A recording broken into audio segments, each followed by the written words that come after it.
Uy sharoitida qazi pishiryapsiz, yorilib ketyaptimi? Men sizga 3 ta zo'r maslahat beraman. Qazilar shu video videoga chiqadi. Birinchisi, qazni olamiz, oddiy ip olamiz. Mana ketdi, o'raymiz. Birinchisiga boshiga sal yumshoqroq qilib o'raymiz. Qazi mana o'ralyapti.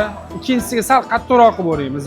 Nimagaligi bu ichidagi go'shtlari bormi? Bir-biriga yopishib oladi mana shu ip o'rash jarayoningizda. Uchinchisi yana ham qattiqroq o'raladi. Qazini o'radik mana. Bu endi qaynoq suvga tushishga tayyor holatda bo'lib turibdi. Ikkinchi maslahatim, qaynab turgan suvga tayyor holatdagi qazilarimizni solamiz.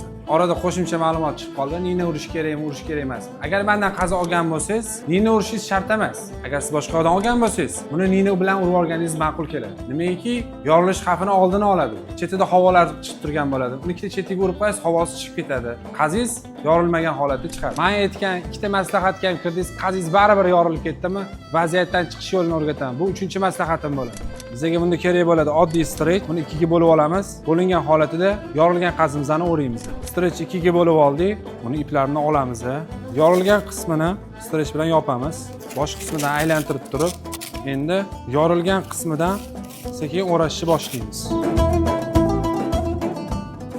Strechga o'rayotgan holatimizda qazi iluq holatda bo'lishi kerak. Nimagaki, go'shtli bir-biriga yopishishi oson bo'ladi. O'shanda qazi sochilmasdan chiqadi kesganingizda. Qazi har o'ralganida siqib o'raveriladi. O'zi ma'lum bo'ladi, mana bo'shashib turgan joylari qattiq holatga keladi. Qazi mana o'z shakliga keldi. Yorilgan holati umuman asari yo'q.